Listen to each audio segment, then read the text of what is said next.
देखिए हम लोग पढ़ेंगे BSc math honours part 2 paper 3 Tilka Manjhi Bhagalpur university Bhagalpur के लिए। और ये क्वेश्चन बैंक का ऑब्जेक्टिव है 2009 में जो आया हुआ है वो। और क्या है तो कहता है if A Cauchy's definition of continuity the value of delta depends upon, यानी कि जो कॉचीज का डेफिनेशन है कंटिन्यूटी का उसमें डेल्टा किस पे डिपेंड करता है। कहता है सिर्फ ए पर, सिर्फ एप्सिलॉन पर, एप्सिलॉन ए बोथ पर और नन ऑफ दीज। तो पहले देखिए डेफिनेशन क्या होता है। कॉचीज का डेफिनेशन होता है a real valued function f defined on an open interval I is said to be continuous at a belongs to I if for any arbitrary chosen positive number epsilon however small we can find a corresponding number delta such that modulus of fx minus fa less than delta whenever modulus of x minus a less than delta होता है। तो इसमें जो delta है ना, delta किस पे depend करता है तो डेल्टा एप्सिलॉन और ए दोनों पे डिपेंड करता है। समझ गए, डेल्टा किस पे डिपेंड करता है एप्सिलॉन और ए दोनों पर। यानी ऑप्शन कौन सा हो जाएगा, ऑप्शन नंबर आपका हो जाएगा 3। समझ गए, 3 नंबर आपका हो गया ऑप्शन। इसको आप नोट कीजिए।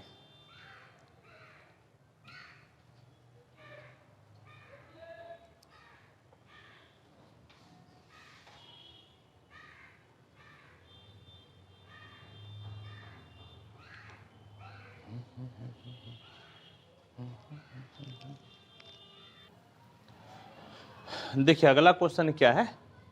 अगला क्वेश्चन है कि कहता है लैग्रेंज मीन वैल्यू थ्योरम को हम लोग क्या नाम से जानते हैं, किस नाम से जानते हैं। इसको हम लोग फर्स्ट मीन वैल्यू थ्योरम के नाम से जानते हैं। समझ गए, फर्स्ट मीन वैल्यू थ्योरम के नाम से जानते हैं। अब देखिए अब आपका जो है ना ये पार्शियल डिफरेंशिएशन है। क्या दिया हुआ है कि z equal to log x square plus y square, तो x del z by del x plus y del z by del y आपको निकालना है। तो देखिए x del by del x, अब z का मतलब कितना बोलिएगा तो log x square plus y square y, और del by del y of कितना जी लॉग, समझ गए, लॉग क्या हो गया x square plus y square. X log का डिफरेंशिएशन 1 बाय, हाँ या नहीं, और एक्स स्क्वायर का 2x, वाई स्क्वायर का 0 हो जाएगा ना, क्योंकि आप x के रेस्पेक्ट में पार्शियली डिफरेंशिएट कर रहे हैं। प्लस वाई लॉग का differentiation 1 by x square plus y square, x square का 0 क्योंकि आप y के रेस्पेक्ट में पार्शियली डिफरेंशिएट कर रहे हैं, वाई स्क्वायर का 2y। तो नीचे जो है आपका x square plus y square LCM हो गया, तो 2x square plus 2y square, तो 2 common x square plus y square by x square plus y square, यानी कि आंसर आपका आ गया 2 नंबर। तो ऑप्शन नंबर आपका हो गया 2 सही। समझ गए, ऑप्शन नंबर 2। इसको आप नोट कीजिए।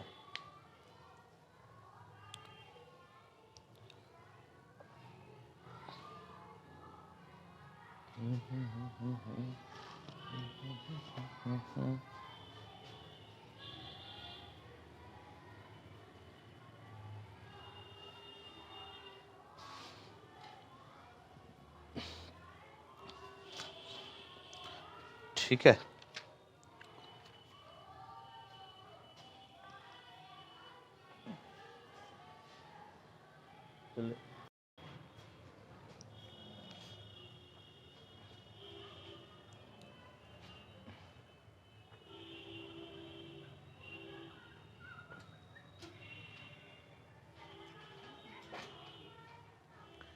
देखिए क्या अगला क्वेश्चन है डी नंबर, T x equal to integration 0 to infinity e पे पावर माइनस एक्स और आपका x पे पावर n-1 dx है।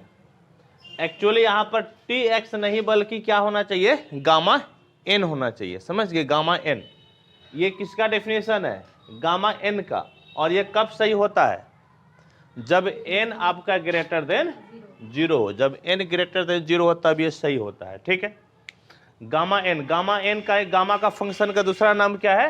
Euler's integral of second kind.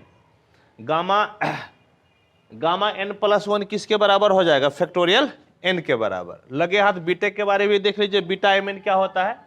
Beta function के Eulerian integral of first kind बोलते हैं। बीटा एम एन बराबर इंटीग्रेशन 0 to 1 x पे power m minus 1 into 1 minus x पे पावर n माइनस 1 dx होता है, जहां पर m greater than 0 n greater than 0।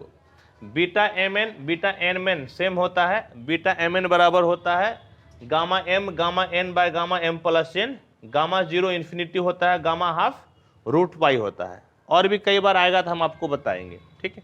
चलिए इसको आप नोट कीजिए।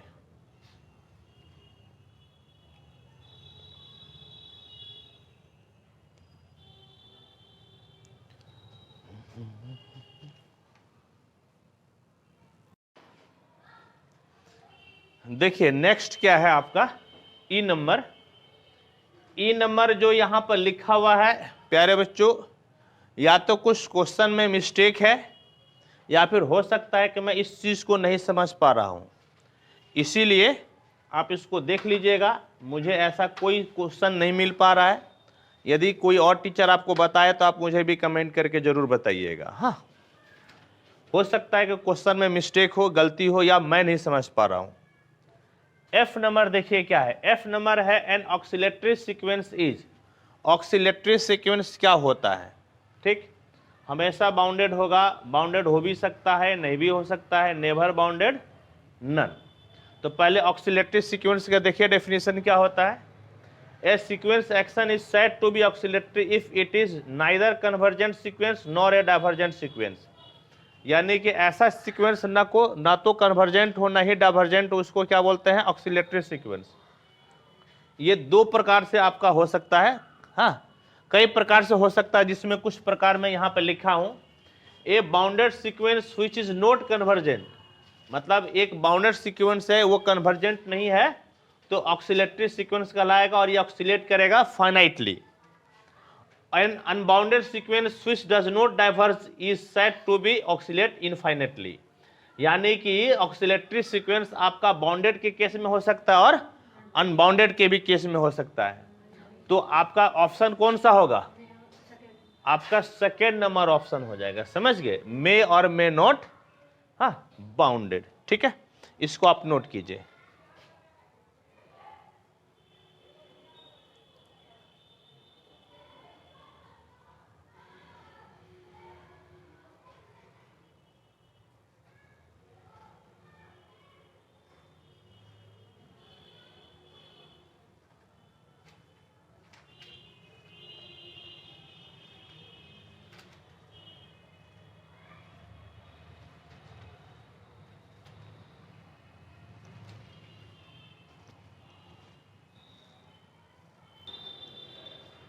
देखिए नेक्स्ट क्या है?